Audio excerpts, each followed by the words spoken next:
Hello friends, welcome to Tech with the YouTube channel. In this video I'll tell you how you can start Zoom application and how you can sign in or sign up. Like, I have downloaded Zoom application on Play Store and I'll simply open it.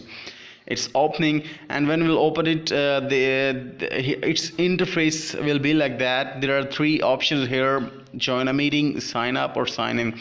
If you want to join a meeting that someone has already created, you can simply tap on the join button, and here you will give the meeting ID, or you will simply go to the link the person will send you and open it in Zoom, and you will go on to the meeting without signing up. But if you want to start your personal meeting, you will have to sign up or sign in.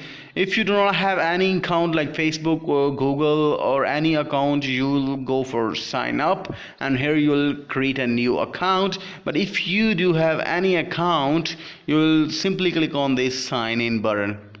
Here you can see Facebook, Google, and SOS. If you have any Facebook account, you will simply click Facebook. If you have any Gmail account, you will simply click Google, and you will simply attach this Zoom account to your Google or Facebook account. If you are a new person, you must try this Facebook or Google. It will be easy then to go for sign up option, because in sign up option you'll have to do a lot of things. But with the help of this, you need not to do anything else but to simply tap on the Facebook button or Google. So I have a Zoom sign in account already, so I'll simply sign in by that account. I'll here enter my Yahoo account and the password of the Zoom application.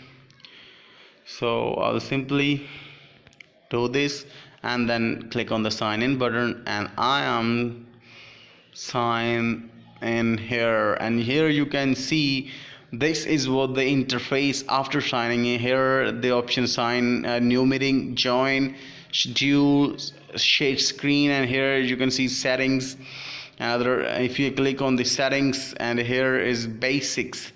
If I clicked on the basic, here you can see this is my account, and here a displayed name. I have given a displayed name. Whenever I start a meeting or I join a meeting, this will show to my users, the person's other meeting members. So that's all for today. If you have any question, you can ask me in the comment box. Thank you.